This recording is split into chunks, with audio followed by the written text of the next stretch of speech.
I want to thank you from the bottom of my heart for coming out here tonight.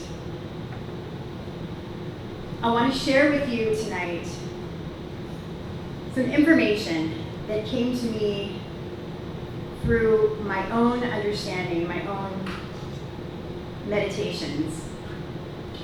It's going to be a little different than anything else you've ever heard before. Because if I had a nickel for every time I've heard a speech, a presentation, a sermon preached, that I read a book on forgiveness, I would be a millionaire. It's out there everywhere. Everyone wants to tell you why you should forgive and what forgiveness is. But not many people want to tell you how to do it. And more than that, nobody wants to tell you what to do when you're not able to forgive yet, and how you can still live in the energy of forgiveness. So what I want to share with you tonight is a tool that you can take home and you can employ in your life tonight, and it will change your life. But before I give you that tool, we need to set a little bit of a foundation. So we're going to talk about forgiveness. And first of all, we're going to actually talk about conflict. Because there's no reason to forgive if you don't have conflict in the first place. So I'm going to share with you tonight a little thing I like to call the triangle of conflict. You may have seen this before. There's a lot of other paths and teachers who talk about the triangle of conflict. And they may use some different terminology, but basically the triangle of conflict has three roles. You have a victim, an executioner, and a savior. But rather than me going through and defining each of these terms for you, I'm going to tell you a story. When I was 16 years old, I fell in love. He was everything that my parents did not want for me. He had long hair. He was just a typical bad boy. My parents' worst nightmare. But for the first few months that we were together, he treated me like a princess. He showed me affection and attention that I didn't even know I was missing in my life. And it felt so good that I barely noticed when he started to isolate me from my friends and my family. And when he started tearing at my self-esteem little by little by little. It got to a point where the emotional abuse became so routine that I didn't even realize it when the punches started flying at my face.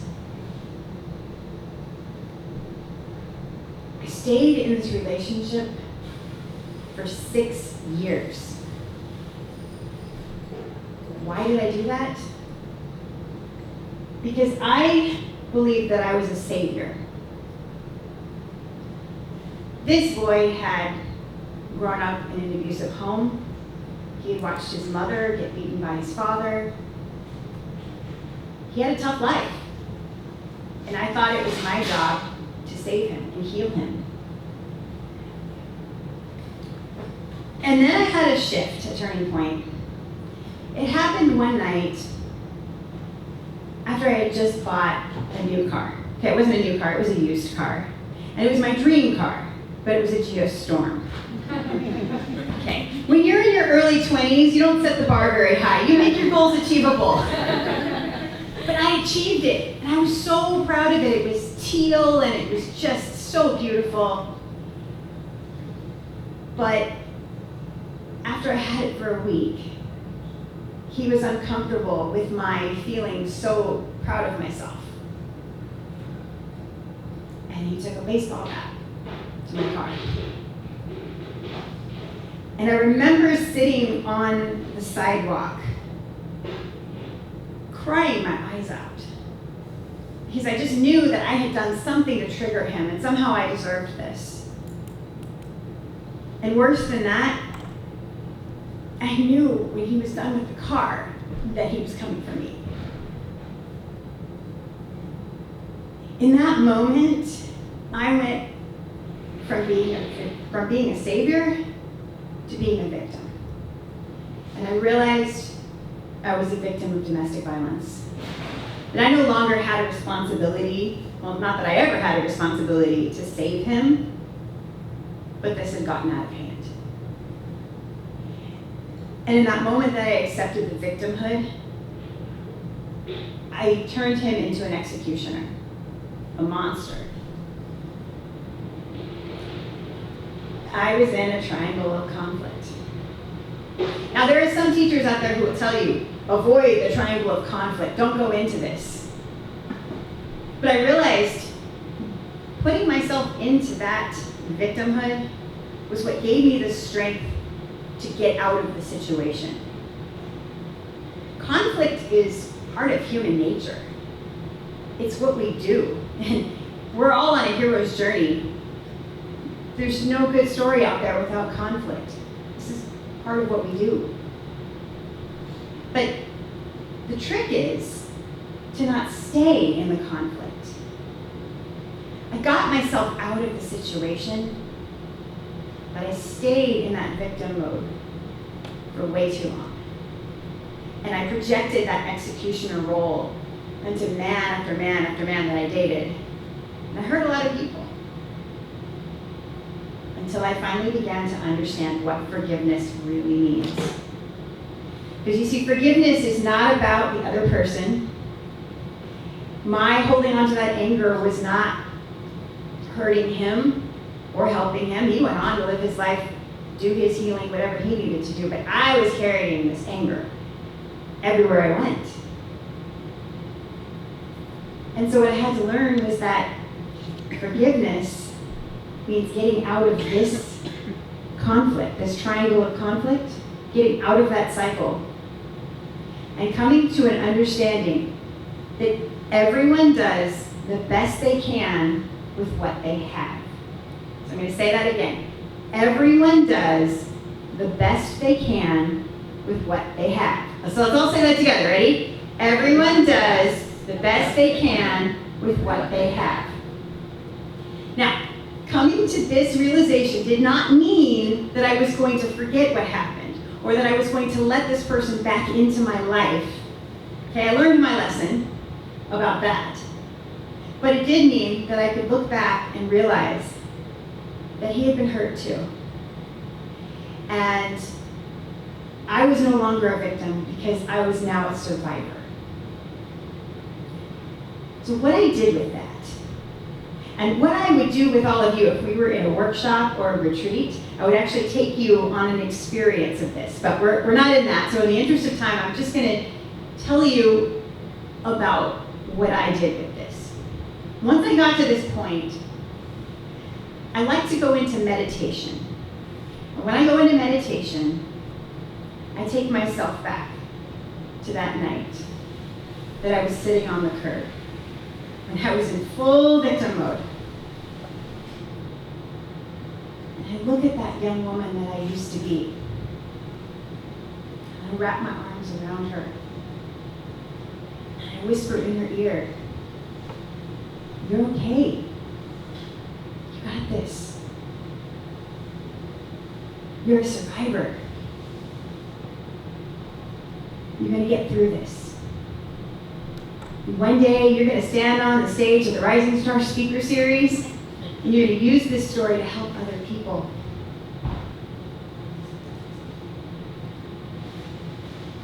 Now, it's easier to forgive something that happened 20 years ago. But I know that some of you are sitting out there, and you're going through this triangle of conflict. You're not ready to get out of it yet.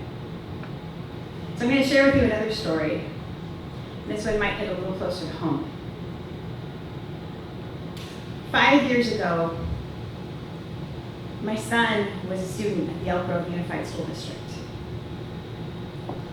And if any of you out there are IEP moms, that's an individualized education plan, if you have a child on an IEP, you know that oftentimes there's a lot of triangles of conflicts going on between teachers and administration and parents trying to fight to get these services that your kids need.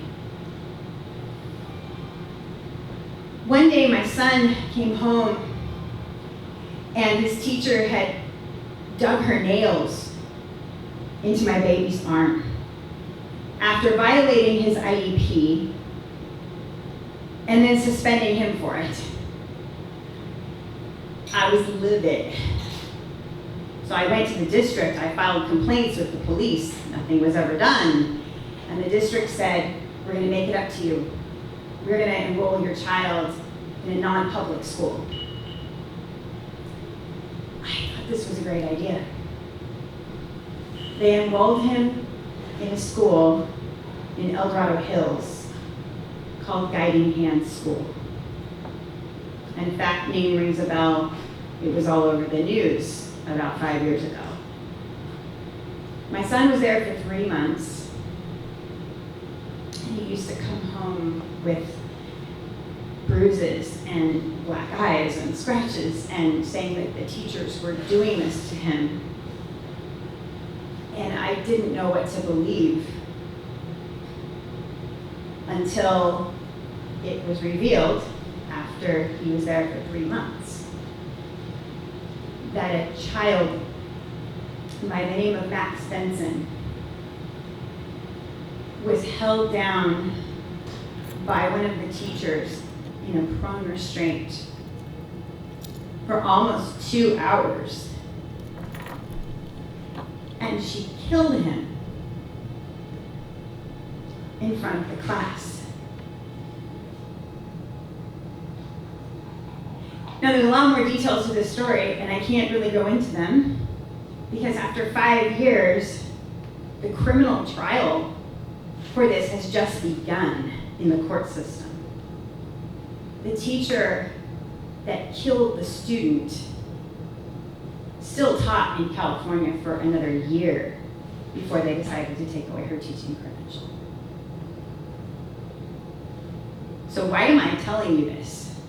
Because I'm supposed to be giving you a speech right now about living in the energy of forgiveness. And I've not forgiven this. It's a lot easier to forgive somebody who hurts you, but if you're a parent, you know, somebody hurts your kid, that's a different story. And on one hand, I know the whole logic behind everybody does the best they can with what they have. But I'm not ready to accept that. My head is, but my heart's not. And I'm pretty sure if you talk to Tyree Nichols' family, they're not going to be ready to hear, oh, the police were doing the best they could with what they have. Or George Floyd, even. We're not ready for that, because we have changes that we need to make in our society, in our state, to our education system, to our law enforcement systems. And sometimes that means we gotta go into our victim energy. And that's okay. It's a conflict, and it's still happening.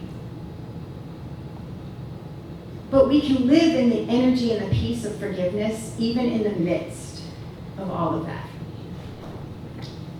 And this is where I want to give you something that I've never heard anyone else say. There is a future self out there. We all have a higher evolved version of ourself. Maybe in this lifetime, maybe in a future lifetime, who knows?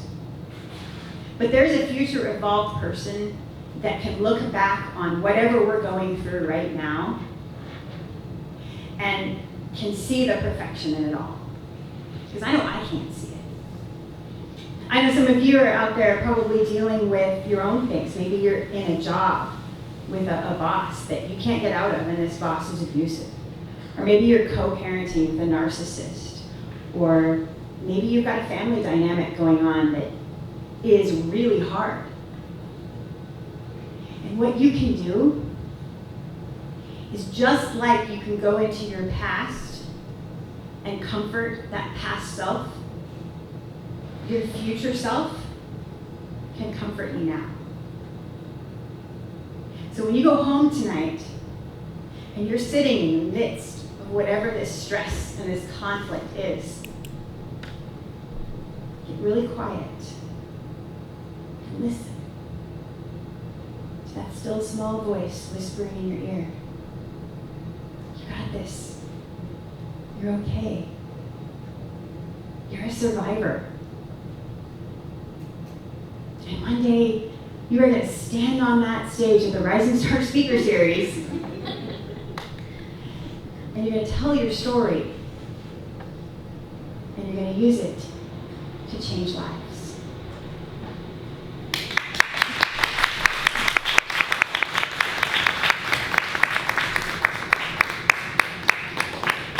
Thank you, Melanie.